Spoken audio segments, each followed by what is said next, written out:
Hello and welcome to episode 79 of the TRUUMAN Podcast, the podcast designed to create a generation of self-defined men. Today, I'm joined by Gordon Moffat. Gordon, it's an absolute pleasure. How are you doing today? Very well, thank you very much, Lewis. Thanks for having me on, and thanks for everyone listening. Good. We've just spoke about this, so here we go. In your own words, what makes you a man? Still many ideas. Still not locking it down, but I'm going to commit to one now. For me, being a man is to be it's more about behaviour. It's to be adaptable, to be changeable, and not too stuck within yourself. To hold yourself or how you identify yourself lightly. Bit about my background. I was a ski instructor. COVID hit, and no longer am a ski instructor. I'm an ex-ski instructor. I didn't have kids. I've now got 3 kids. I'm now a father. So the role always changes, I think, but it's to try and keep yourself, try and keep responsibility, and try and keep being true to yourself, and always just kind of, sit back and not react all the time. Think about what you are, how you want to be seen by the world, and that's how you'll be able to be shown. But I was sitting with my son last night, as I told you. He climbed into bed, and I was just trying to think. And one thing that came to my mind was just bamboo, and it's strong under compression. You can build scaffolds. I've seen it in Asia, up as high as you like. It works together, but it's flexible, it's movable, but it's adaptable, and it grows quick. And I thought that's exactly what you would like to be as a man, to be strong when you needed to be, but flexible, move in the wind. I relate back to Qigong. That's move within the wind. It's bamboo in the wind. You're moving, but you're supple and you can move. You're not going to break and snap every time you have a bit of pressure. So that's what it means to me, really, I suppose. Nice. I really like that. That's an interesting way of looking at it. One thing that I've not asked anyone yet, but I'm going to ask you because you've obviously made the notes and gone through the process, is the idea around the question is the process of thinking about the question. There is no right answer to it. Yeah. It's more around that. So how did you find exploring that or asking yourself that question? It was tricky. It's probably what you thought when you were thinking why it came down to such a short question. It's what, you could have asked it many ways, but it's open to interpretation. I took it through from behaviour. How do you behave as a man? I thought that's not quite it. Though, what's manliness? Then it got down to be, what are you? Just simple. It's a man. But from then, it's like, how do you want to be seen as a man, as a boy, as a father? And that's when I thought, you're always changing. I couldn't really define it, because every time I thought I had an idea, I was like, oh no, but that's changed. I've changed. And I was looking at my son. I thought, what would I like him to be as a man at 18, at 20, at 40? I thought it's never definable, but I was trying to think of what's one core thing that I would like him to keep with him through his whole life. And that's why the kind of flexibility last night came through, but that just strength and being there, being just responsible, really, whether it's to yourself or a company if you're working, or your society, part of a group. I thought that's the same thing. It's just, you want to be dependable, like anything, like bamboo, building a scaffold. You can't do it by yourself, but if you get a group of men together that are responsible and hold things together, then you can't really achieve anything. Yeah, like I say, I don't think there is an answer. I think it's more the practice of asking it yourself, and that's what I want more men to do. It's very introspective. It took a long time to answer. It took a long time.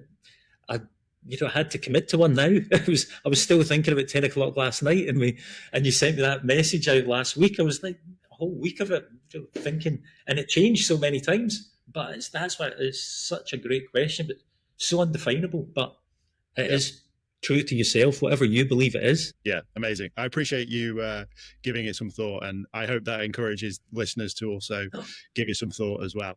Gordon, why don't you tell the listeners a little bit more about what it is that you do now? You mentioned you're no longer a ski instructor, but what is it that you do now? Yes, so it's been sorry, I keep touching my nose there. It's been a long, changeable career for me. But I moved from Scotland. I kept my accent and moved to Australia in my teens. Grew up there. Went to university, and then became a ski instructor. And just really, the difference in lifestyle in Australia was from coming from Glasgow, from Scotland, to just suddenly, wow, this magical land. Everybody was behaving different, doing different things. I learned how to surf and found out there was snow in Australia and became a ski instructor. Get asked to come to Japan. Went to Japan pre-internet, didn't know anything about it. Turned up and loved the place. Moved to Bali. Stayed there pre-Instagram, pre-influencer, and then moved back to the UK 10 years ago. 10 years ago yesterday, actually. But from then, it's been a bit of a journey for myself. I always kept fit. And when I was in Japan once, I was speaking to a guy, and I more or less got a bit lost, I would say, from going from being outdoors, being fit. Had quite good self-care. Obviously, you made decisions that you probably wouldn't make on what you did with your free time, substance, alcohol, things like that you probably weren't doing a good choice on. And from there, I spoke to a guy about meditation. He taught Quicksilver athletes, like big wave surfers, and I was like, what's going on here? This guy's doing meditation. I thought it was dreadlocks and sandals that did that. And I was there, and we were in a bar, and he was drinking whiskey, and I was like, this is odd. Like this. So I fell down into that route. Lockdown happened. I loved my running, tried to get fit, and being a coach for 20 years, I started then become a running coach, a more experienced running coach, did a level 2. And then from that, I started going down towards breath work, started doing working on my breathing, really helped my meditation, helped my mindfulness, started stretching, and then obviously started coaching that. And from now on, I'm falling into coaching running, breathing, and a lot of stress work. Burnout's a big word that gets thrown about, but it's probably only because it's easy to describe that. So I'm working with a few executives, football players, working on burnout, but more or less just coping mechanisms for them for dealing with stress and sleep a lot of the time. Let's unpick that a little bit. Why do you think burnout has become such a buzzword in corporate world? For me, I think it comes down to manliness as well. It's mindfulness, meditation. It's quite, for want of a better term, effeminate. A lot of people, you go to a yoga class, most guys know it's best, it's good for you, you should stretch. Yeah. You won't see any men there. I did a mindfulness class, men only, to try and get guys to come. Not a single one turned up. I had a mixed group, 10 ladies turned up to it the first day. I went and seen a men's group. They were men's shed. They thought, oh, that's a great idea, lovely, yeah, great, we'll help you promote it. 2 guys that were in it. Do you want to come as well? Oh, no, it's not for me. So it's just, but I think that burnout, it seems quite a manly, blokey thing. Yeah, I got burnt out. You can accept that. You pulled your leg, you snapped this, you did that. It's active. I'm burnt out. I was working too hard. I was pushing it too much. I'm a high-powered executive. I got burnt out. I was training too hard. It's acceptable then to do that. It's like, I'm feeling a bit overwhelmed. Yeah. Not got the same connotation. Interesting. I like that. Burnout is the manly version of overwhelmed. Yeah. I did too much work, not that my stresses were sort of built up. That was one of the first conversations that we had. You reached out to me and you said, I'm trying to market to men. Like, what am I missing? I want them to do this. I think it would be beneficial. So let's market to men. Why do you find this beneficial? It just gives you, it's like turning a switch off. And we messaged you a couple of months ago, but now I've dealt with more guys, women as well. But I've really found that now that there is that inherent will of the body to want to do things. You stretch and you feel better, you run, you get fitter.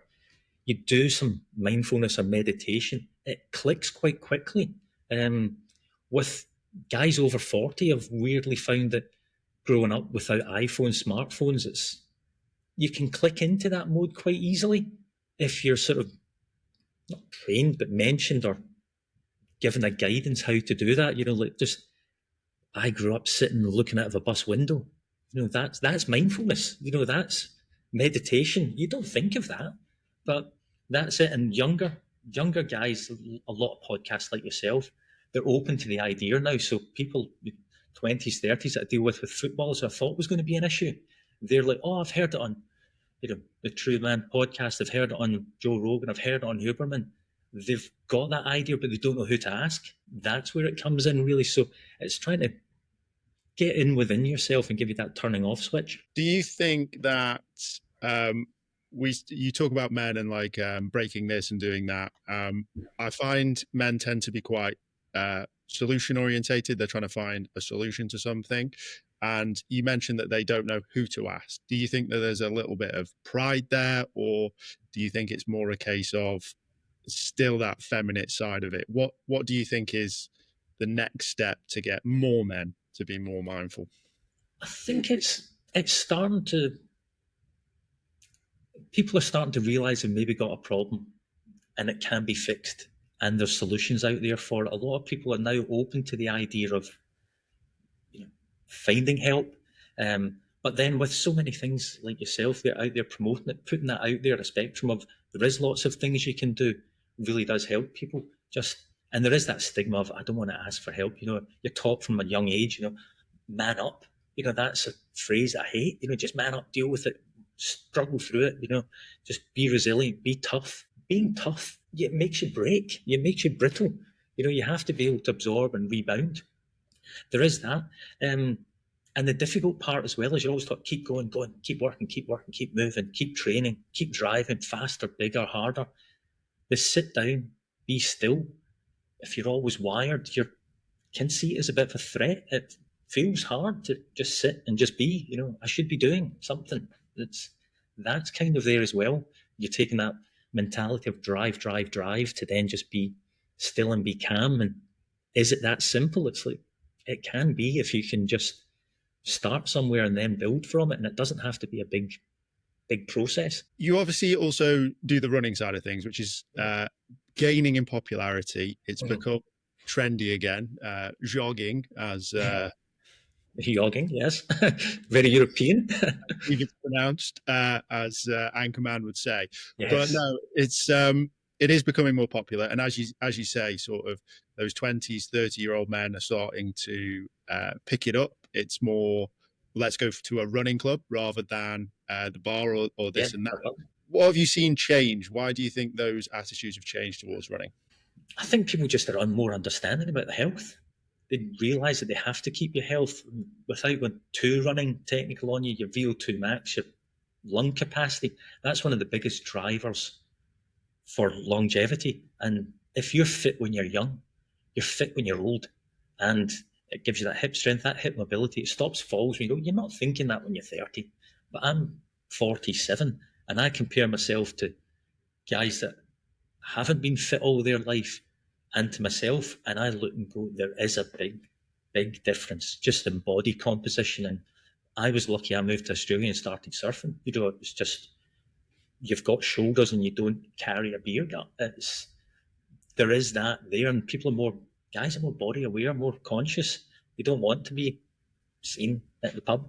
And let's be a little bit honest, guys are interested in, most guys are interested in ladies. Yeah, some guys are interested in guys, that's totally fine as well. But a lot of girls are into running. You're fit, you look better when you're running. But on that as well, I put for the local area, just a free, £2 donation.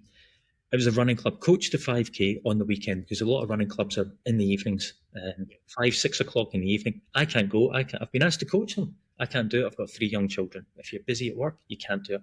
Sunday morning, put it on all the Facebook groups, everywhere else. I had lots of responses. And how many men came to it, do you think, for the free couch to 5K jogging? Not a single one. Okay. I had 10 ladies turn up on day one. I've had a check today. I had 6 messages from men, backwards and forward. I'd like to come, guys like to come. Right, not a problem.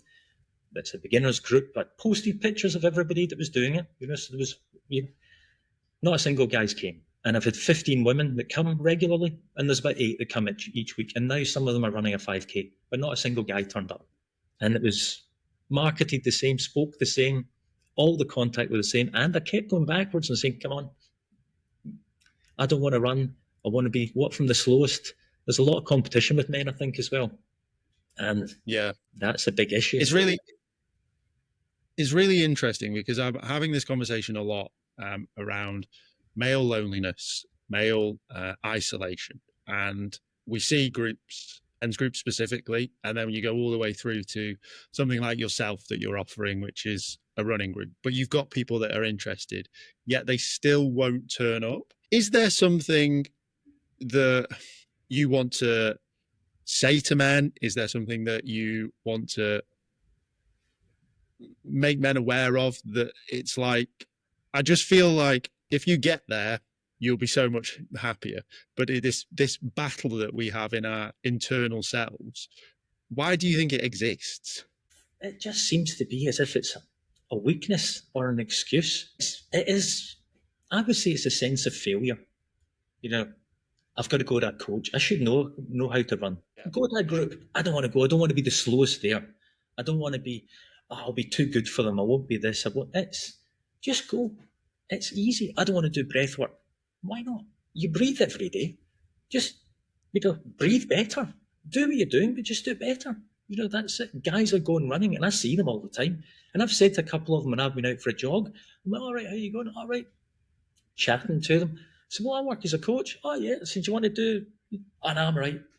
So, oh, okay, cool. So I'll run with you there. And there's no interest. Do what you're doing. Do it smarter. No.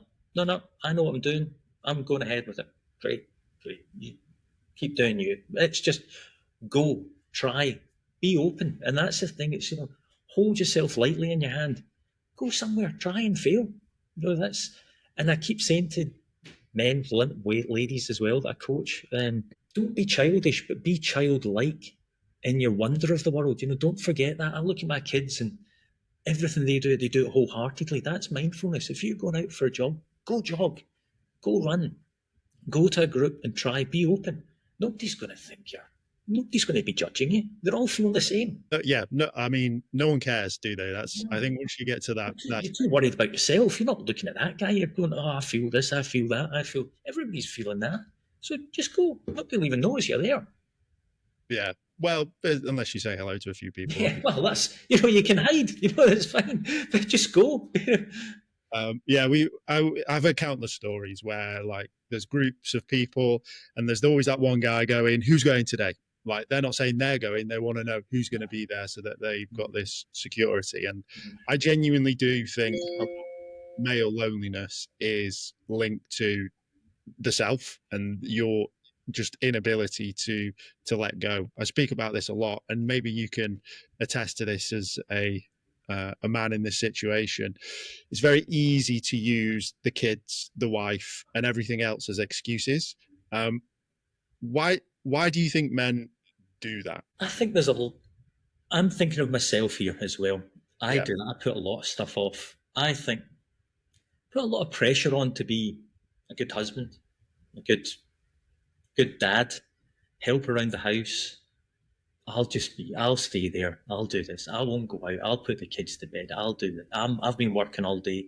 I feel guilty. I should stay at home. So there is that as well. Bit of laziness, but also a bit of guilt. I think guys now realise that they don't have a great work-life balance. A lot of them, particularly a lot of high-end executives I speak with, I deal with, they don't have a great work-life balance and they feel guilty. But then when they come home, they're not really present. They're not really there. They're still thinking about a bit of work, or they're like, oh, I wouldn't mind doing this. They'd be better off coming home, going to a running club once a week and have 4 good nights at home, but have one out, one active night out. Go play 5-a-side football with your mates. But the time that you're home, be active. Be present, be aware, be with your children. I know it's hard. You come home from school tired and they're crying or shouting, they're, oh, I don't want to do this. But it's be there, be present, get through with it. That's the thing.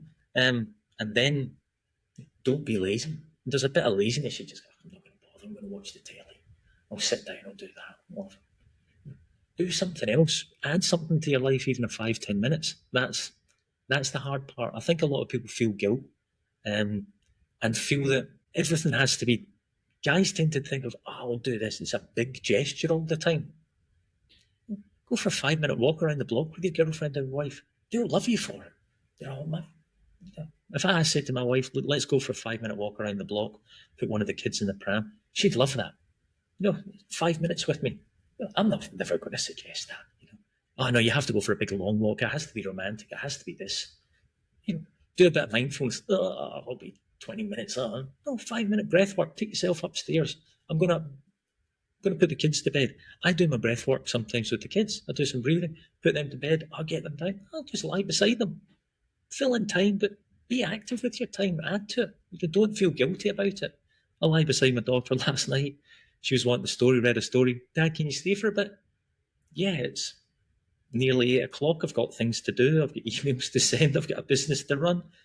Or I can just do 10 minutes beside my daughter who loves it. And I did breath work then. She fell asleep after 5 minutes, but I came back down and I still had 2 more kids to still get to bed. They were really tired, but I'd already did 10 minutes worth of breath work. I felt great. And my wife was like, oh, that was great. You're lying beside your daughter. I won't mention her name, obviously, but you're lying beside her. Yeah. She loved it. She went to sleep so happy and woke up this morning and mentioned, oh, I loved falling asleep beside you last night, Dad. I was like, oh, that's a great thing that I did. But I could have ran out and sent an email. I could have been on the phone. A small gesture. That's all that. That's what helps. I think we spoke briefly about this around like the percentage amount that you'll see your kids when up to the age of 18. So it's like 98% is the time that's up to them getting to 18. The amount of time you'll spend with them is 98%. So that other 2% is 18 to the rest of your life, essentially. Yeah. So it is so important to be present, right, for those moments. And I think men, particularly high end, high exec, that sort of side of things, are really pushing the bounds of work because that's what they have been brought up as what they need to do, be the provider. And that's what they hold. That's what they hold themselves. They identify themselves as that as well. A lot of the time, I'm a CEO. I'm a millionaire. I'm this. I'm a founder of this company. Yeah, but you're also a dad. You're also a husband. You might lose a couple of £1,000. But you're gaining so much more by taking a bit of time off, and you'll gain that in the back end anyway. You're never going to be worse off financially by spending time with your family or being more present at dinner time. Yeah, amazing. Well, let's talk about that. Let's talk about how some men listening might go, well, I want to be more present. Yeah, this sounds great. How do I get started? All right. Well, I know we did.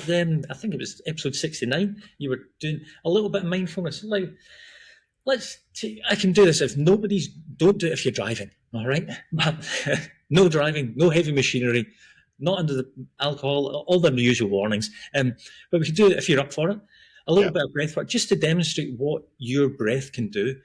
A lot of people, when you're working, when you're footballers, executives, even driving, you're really stressed. You're in that fight or flight mode, that sort of mode. Your heart's racing. You're breathing through your mouth. You're up in your chest. You're feeling a bit tense. You're wired. You're on alert.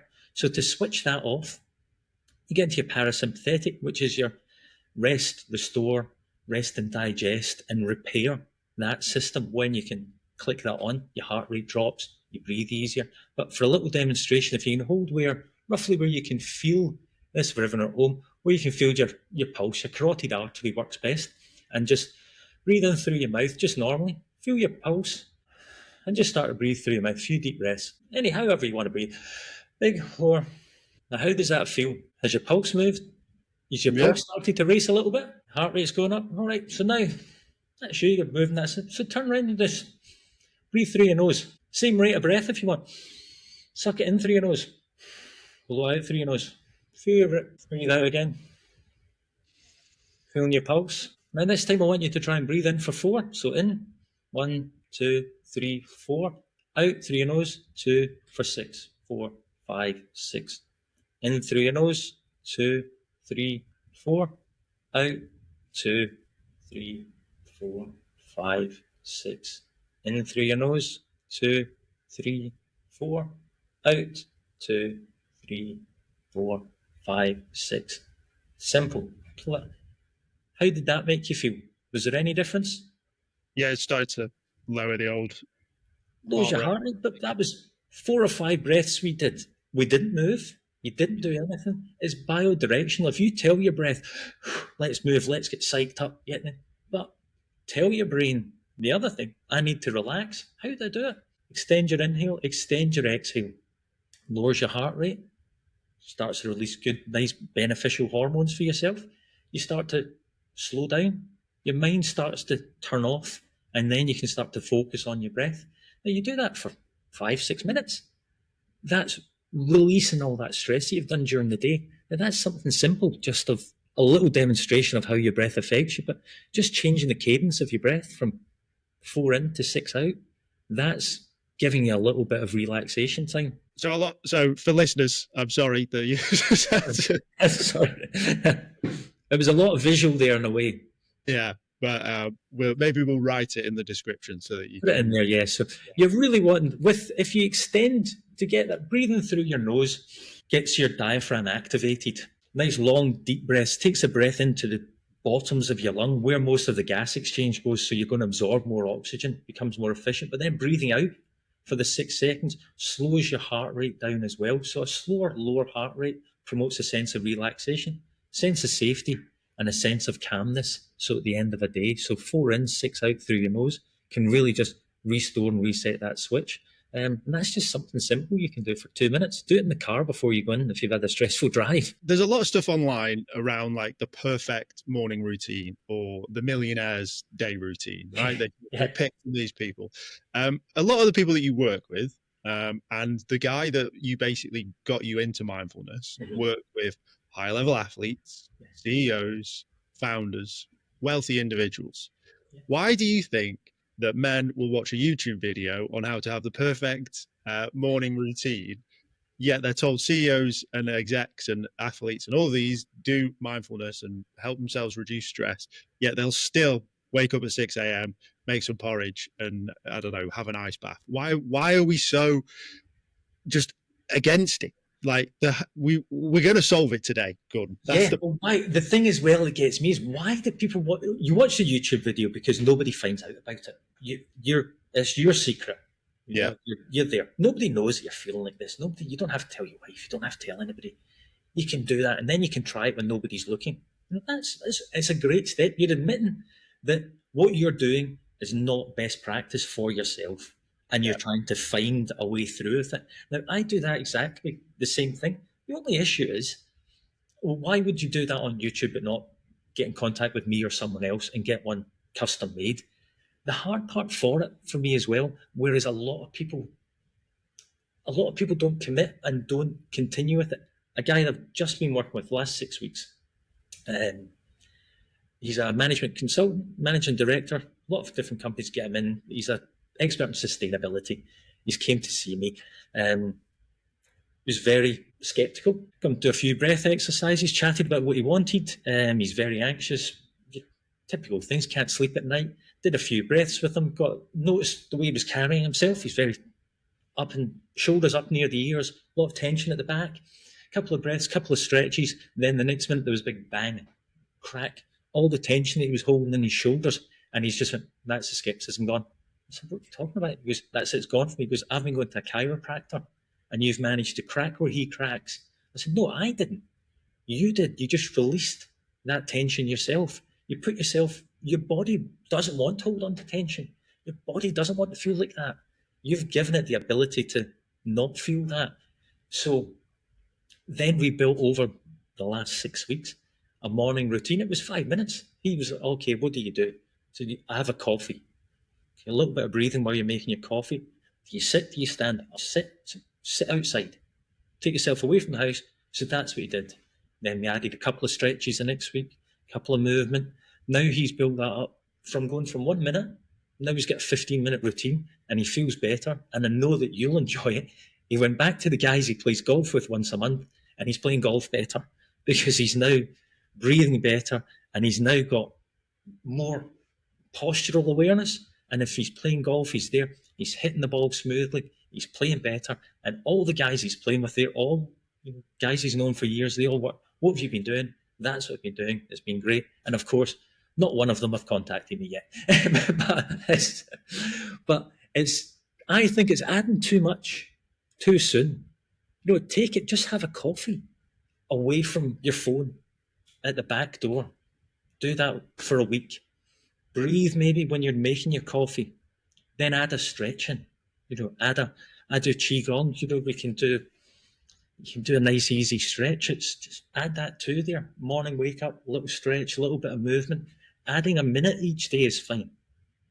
Going from nothing to a cold bath, ice bath, a run, a breathwork session, everything in 20 minutes from 6 in the morning when nobody's getting up at 5:30 to do all that and then run out the door at 6, but they'll get up at 5:59 and do it. A little bit often and add to it.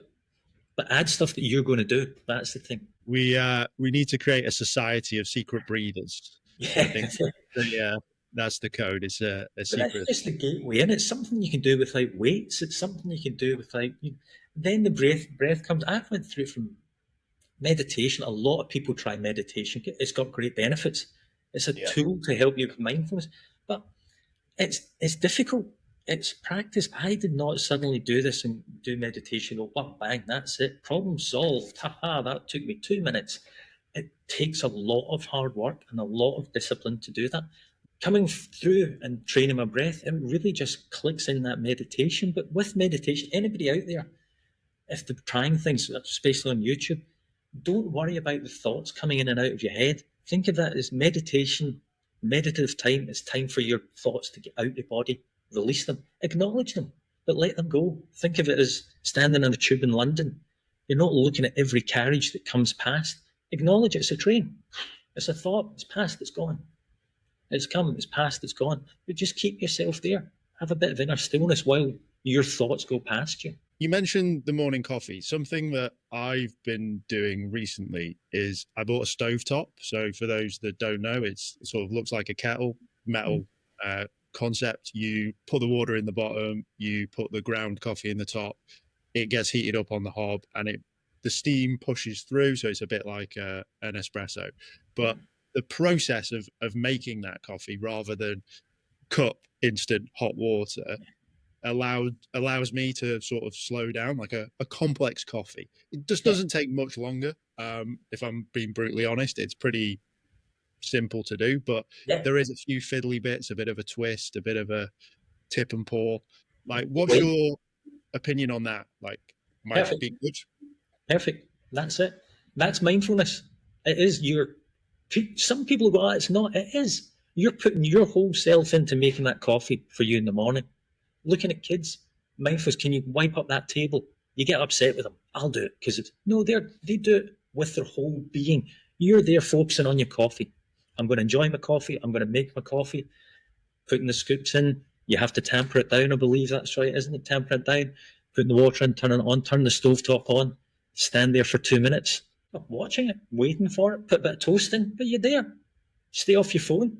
That's perfect. 4 in, 6 out breaths. You're waking up while you're doing some breath work while you're coffee. And then you're sitting there with a nice coffee that you enjoy and go, I enjoyed that. I made that. To me, that's mindfulness.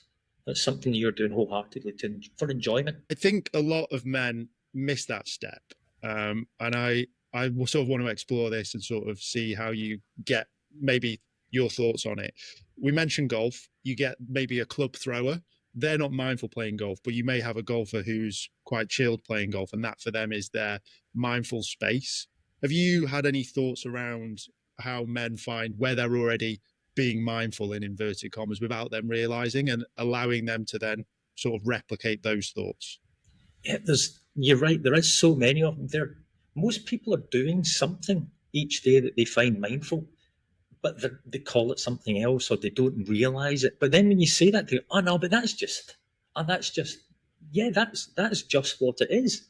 But being aware of that you're doing and taking that into something, that's the same as well. It's finding those moments of calm and taking them out through the day, acknowledging what you do is good for you. That coffee's good. Next time you make a coffee during the day, it's the same thing. Brewing a tea that it's very anti-health, but a lot of people that smoke cigarettes, that's their time now as well.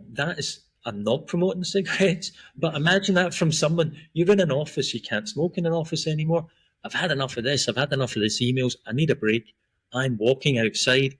I'm going to light a cigarette. I'm going to stare at the clouds and do that. Is totally unhealthy, but that's taking yourself away from a situation. But somebody in an office that goes up, makes himself a coffee and a cup of tea, I enjoyed that. Ah, that's it. Yeah. Oh, just have a thought away. Having a thought away, that's mindfulness, that's meditative. So there are lots of little things like that people do. That for me is like a big hurdle for men, right? Like, Yeah. oh, I would never do that. But you're already doing it. Like if we went through something, if we went through a week, we would find at least one moment. Acknowledge what you're doing. Take your good habits, acknowledge. That's what I run through with a lot of guys, a lot of football players. They're doing that already. This is where you're doing it. And it's the thing of a thin end of a wedge, giving them agency on what they're doing. What do you like? I like doing that because, good, this is what you're doing. That is beneficial from you. You're already thin end of the wedge. You're already doing some mindfulness there. You're already doing some breathing. You're already doing stretching. Let's change it up a little bit, or let's take that. How can we make that better? Whatever they're doing, it seems a bit cliche. Just do what you're doing, but just do it better. Do it more efficiently. It's not about running coaching. You go out running 6 days a week. I do 5 miles a day. I'm not getting any better. Fine. So you're still doing 35 miles. You need a rest. You need it breaking up. Put some structure in your day. The structure is not, it gives you freedom. It gives you more time. It gives you more awareness of time that you can get to yourself. That self-reflection is really interesting. Like you say, a lot of men are sort of self-competitive or competitive with others. And if they're not improving in something or not getting better, they don't look at it sort of bird's eye view as like what they've actually achieved. Everything's almost in that insular moment of like, I've just ran 5 miles and it's my 7th slowest. Like that for me is horrendous. But maybe 2, 3, 4 years ago, you speak to that bloke and go, we ran 5 miles today. And he's like, what? Yeah, and he's puffed his chest up. He's the best he's ever done. You do one thing well, you want to do 2 things. You're always striving for that. And as you say, a lot of guys don't step back and have the bird's eye view. I see guys at the park, they're there on the phone, they're all stressed and everything like that. You just chill. just honestly chill. You see the picture behind me, not good for the viewers, but it's a place I went surfing all the time when I grew up in Australia. You would sit on a board.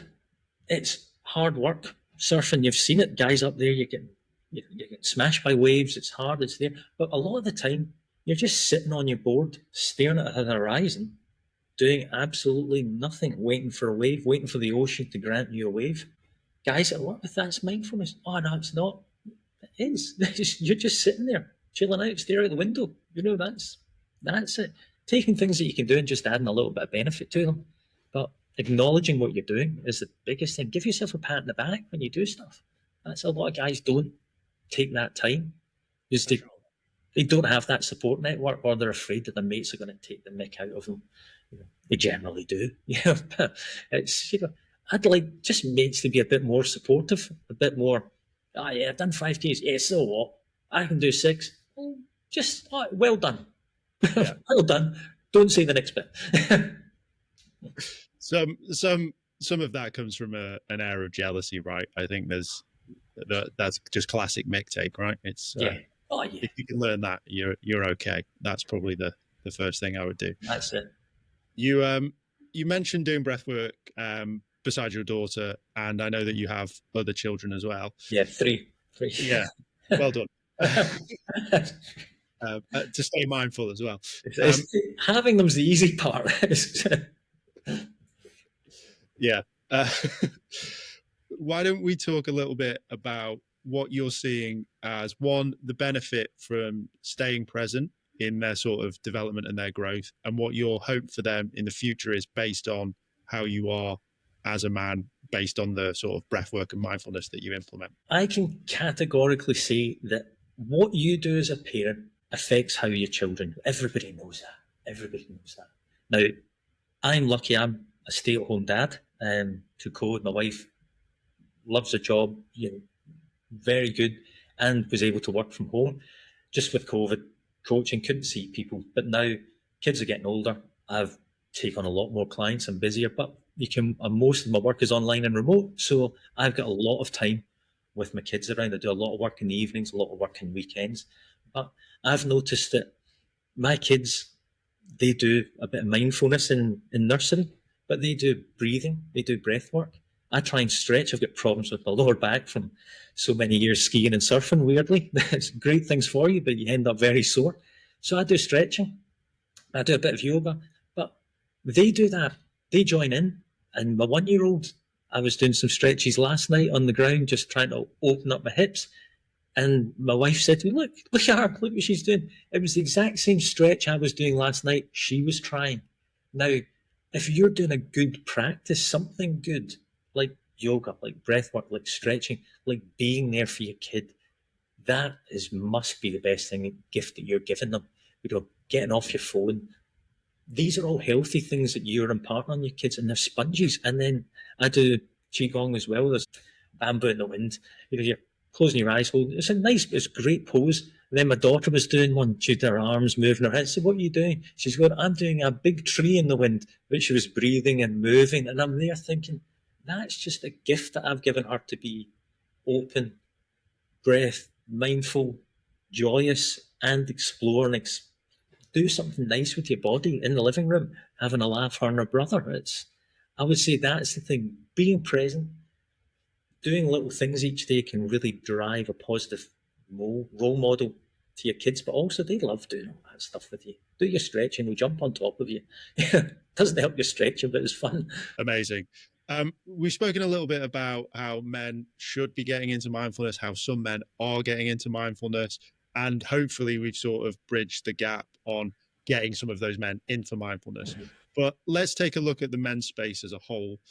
Is there anything that particular that you like right now? And based on all of your experience, is there anything that you want to see more of? The thing I like a lot about, I mentioned I work with football players. The place we're at, Central Scotland, there's all the teams are all close by each other. Some admit they work with breath coach, some don't. But down in England, there's Cole Palmer.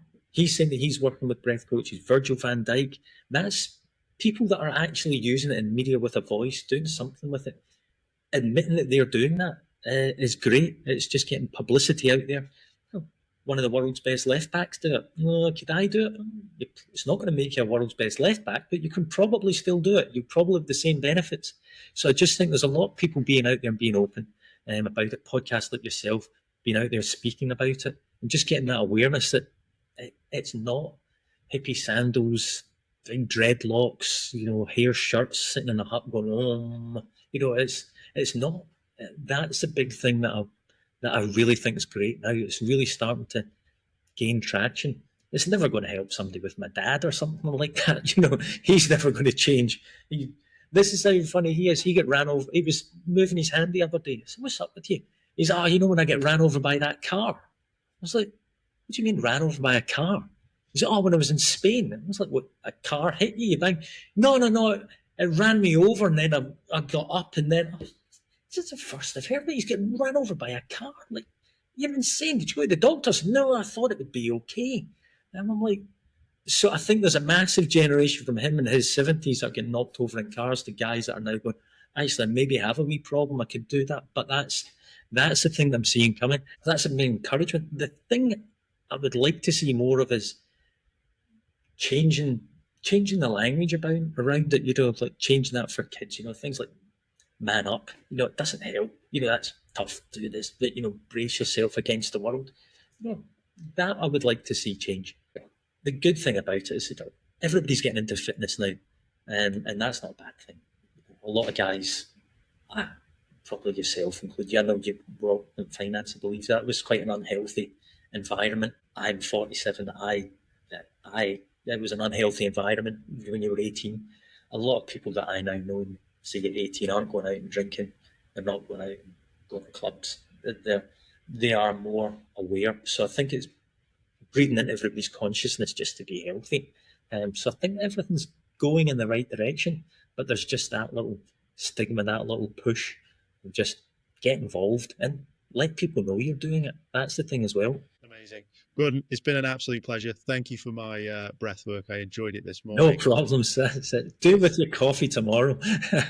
Sure. If people have liked what they've heard and they want to find out more, where is the best place to find you? And I will leave the final thoughts with yourself. No problem. Well, it's Gordon Moffat Coaching. gordonmoffat.com. I'm on Facebook, Instagram. I've got a lot of little videos on Instagram as well. See, pop on there. I'm not saying engage me for breathwork, but I put lots of little things out there that you can just add to your day, and just, I would say, start small. Reach out to somebody, whether it's me or not. I do free consultations. Give us an email. Set up a 15-minute chat. It might not be for you now, but put that process involved from the future. Invest in your health. You might come back to it one day and think, I'll give that a try. Oh, that's it. So try lots of things. Not everything's going to work for you. Be open. Hold your identity lightly in your hand. You'll change. I'm a runner. I might get injured and not be a runner tomorrow. I'm not going to let that lack of running define me. I'm still going to be a dad. I'll be a granddad one day. Be bamboo. Move, adapt, but be strong when you need to be. That's what I think. Don't be too strong all the time.